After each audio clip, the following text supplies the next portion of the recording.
Bueno, para acercarnos a la obra de Ángel Ochoa, principalmente tendremos que entender su forma de pintar, cómo se enfrenta a la pintura, cómo empieza un cuadro, porque es un artista que no se apoya en fotografía previa, ni en imagen previa, ni intenta buscar a priori, no tiene una intención a priori antes de empezar el cuadro. Por eso, la forma de entender esta pintura sería entender un poquito ese proceso de trabajo. Ángel dispone una superficie sobre la mesa, porque suele trabajar en horizontal, dispone la superficie del cuadro sobre la mesa, que unas veces es lienzo, otras tablas, y lo que hace es empezar a aplicar pintura en esa superficie. Unas veces la mantiene blanca, otras veces puede pintar el fondo, ya sea negro, con tonos tierras. Entonces, en esa forma de aplicar la pintura empieza un proceso de encuentro con la pintura. Empieza a mover la pintura sin saber muy bien qué está buscando, aunque sigue guiándose por la intuición, porque al final su forma de pintar es puro instinto.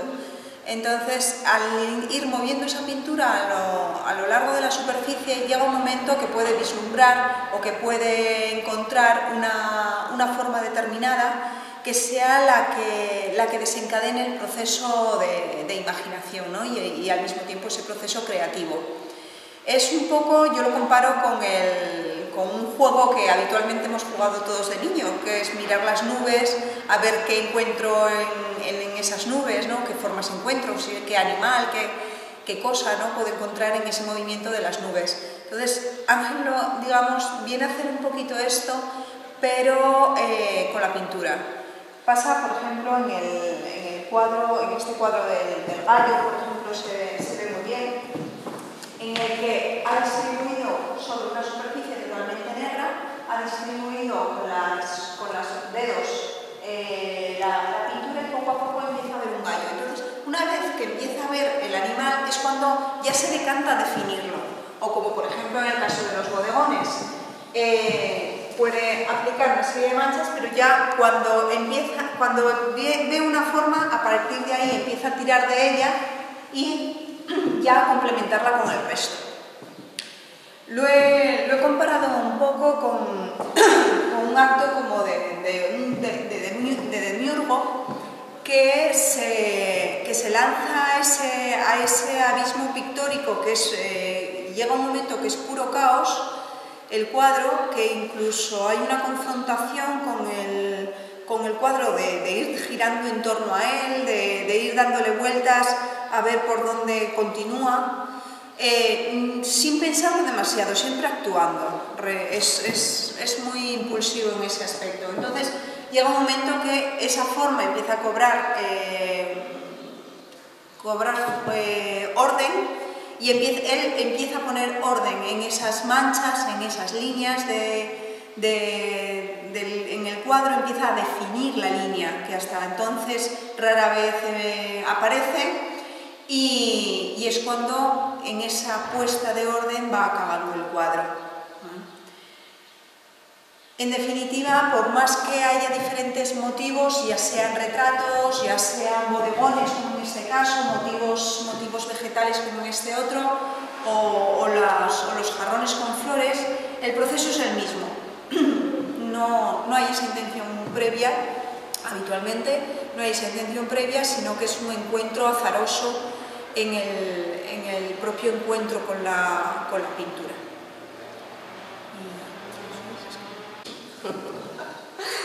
Pues eso, que este cuadro concretamente, aun siendo los 4 de flores, se nota que está pintado, que el fondo y figura están constantemente en vibración.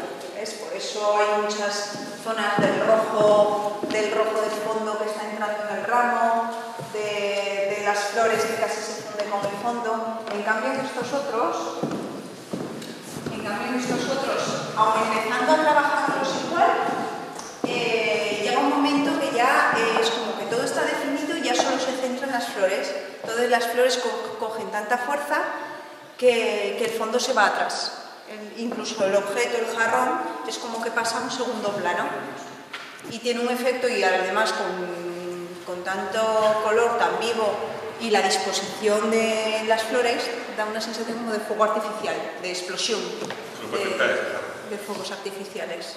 Sí, porque sí, mira, tú lo tienes así, ¿cómo le echas agua? ¿Entiendes? Tienes que mojar la flor y se te cae la echas por aquí la O parece un gato escondido también, Si lo dejé por dejar, ¿sabes? Pero ves, incluso esto pintado con rotulador, que da efecto como de margarita, con los pétalos caídos y tal, da casi la sensación también de una explosión de fuegos artificiales. Sí. Son mucho más luminosos, lo único que aquel sí que está como cuadro completo, a mí no es... Sí, aquel está muy bien. Ya están todos los días. Sí, todos los días. No se ha quejado nadie. No, porque es que tampoco la cara y el revés está definida desde el primer momento.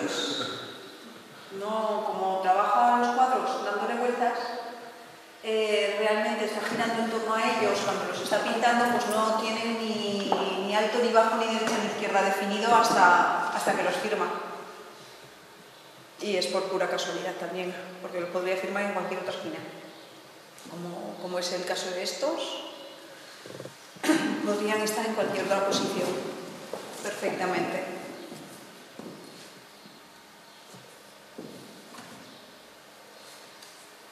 En esto se ve muy bien el proceso de la pintura, con la tela que prácticamente es de la Virgen, que se está viendo el color blanco de la tela, y en cambio hay otras zonas muy satinadas que casi puedes ver el movimiento de la mano. ¿Cómo salió este título, Amor y Odio, para ti? Buah, pues como veía dos caras, eso, ¿sabes? Como también en todas las movidas que te intentaba poner algo de eso, lo que sentía, pero es súper difícil. Sí. Hombre, sí que el hecho de que estos estén más en negros y azules le da un aspecto como más frío, y aquí sí que se ve como una cara un tanto terrorífica. Sí. En ese cuadro, aquel es más luminoso, más... Ahí también veo yo tranquilo. Que no me dice de verdad. Así. No, perfecto.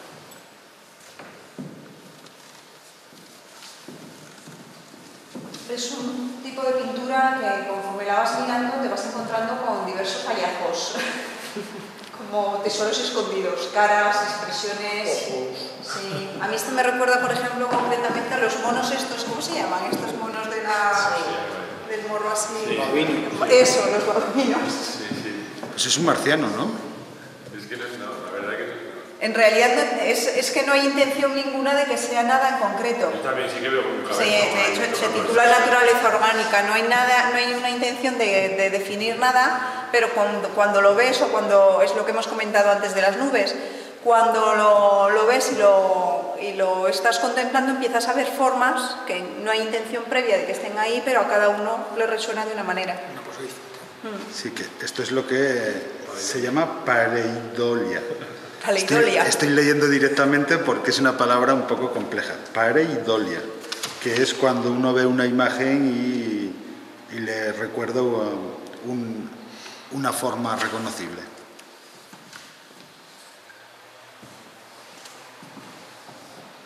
Estos otros, por ejemplo, tienen un componente muy vegetal, pero al mismo tiempo también tiene un talante más decorativo. De estos, sobre todo esos y este. Por la línea tan definida del rotulador, sí, que al final ha terminado de concretar el cuadro, le da movimiento. Y estos han partido desde un fondo en tierras, no parte desde blanco para pintar. O sea, que primero pinta el fondo entero en tierras y a partir de ahí empieza a meter los colores. Y la gama está muy concreta en la gama de los tierras. Se hace mucho pintura, mujer de pintura. Sí. De hecho, antiguamente las telas, en los siglos XV, XVI, las telas no eran blancas. Eran telas de lino, telas de algodones, pero en tonos tierra. Por eso las paletas de pintar donde distribuimos la pintura y tal, generalmente son de madera.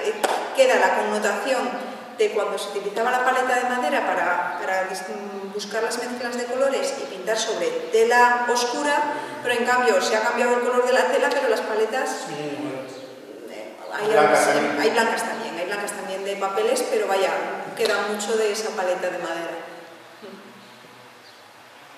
Este es uno de los que más me gusta de la exposición, concretamente. Sí, es el que está en el cartel, ¿no? En el cartel de la exposición, porque hay un juego entre fondos, los fondos de las vasijas, el fondo del cuadro. Hay una profundidad en el cuadro interesante y al mismo tiempo que todo ese movimiento caótico creo que define bastante el trabajo general de Ángel, de ese encuentro constante de ir, venir, ir al fondo, sacar a la superficie, darle 100.000 vueltas a las cosas para encontrar ese orden gratuito que nunca, azaroso más que gratuito, que él percibe.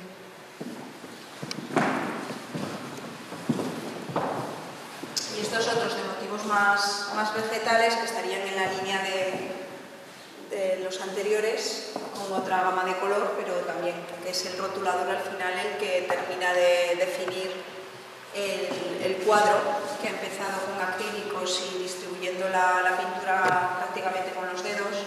¿Pinta bien el ilustrador el acrílico? Al final, bueno, es cuestión de insistencia también, dependiendo de la textura que haya quedado. El acrílico...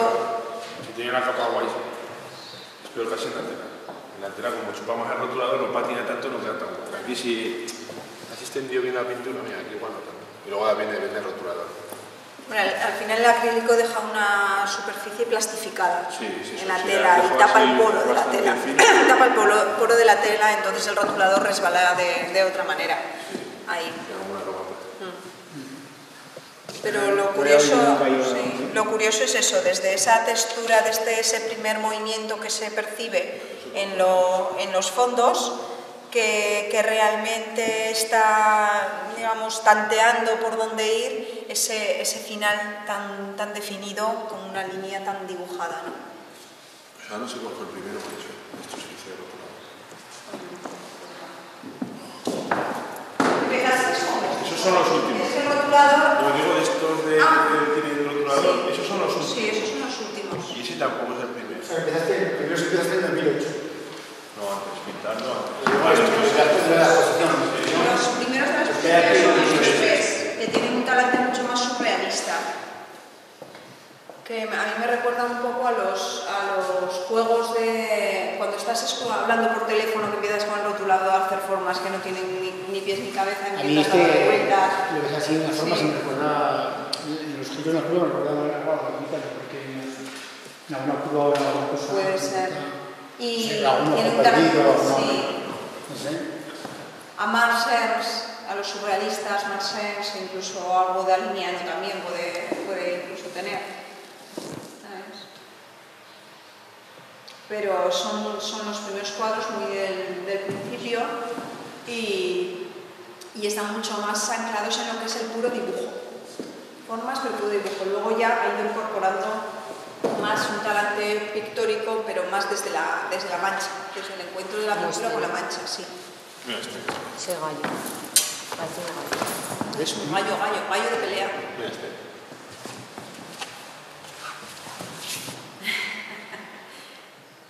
Es que puede crecer en cualquier posición. Es que lo voy a ver, sin querer. Se titula Peces abisales. ¿Peces? Abisales. Los que hay en la profundidad, que son muy raros. Sí. Yo ahora estaba viendo la cabeza de una Los muñeca. dientes, eso sí. Una muñeca. Sí. Los dientes sí, el gallo también sí. El gallo, la verdad es que es de los cuadros, tiene mucha frescura, porque es un cuadro que salió muy rápido, ¿verdad? Que ejecutó de forma muy, muy rápida y se nota. Hay sobre el fondo negro empezando a aplicarle el color y tal, pero luego el color es muy vivo y entonces con cuatro gestos está definido. Encima pues tiene el porte del gallo, el movimiento y el plumaje, esa confusión de color que da ese efecto de plumaje también. Pero que podría ser un gallo o no serlo, simplemente con que tapes esto cambia totalmente.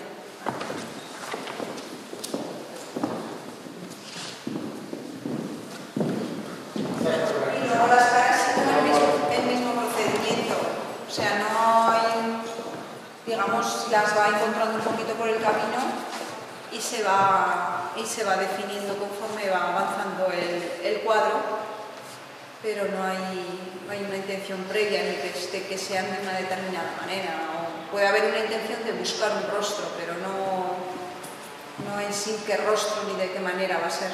Y cuando pintas, por ejemplo, caras o algo así, no tienes nunca, no te dirías ni una fotografía, que lo que tienes en la cabeza, ¿no? De hecho, si trabajo con fotografía está como si le estuviese sacando las manos. No trabaja a gusto con la imagen.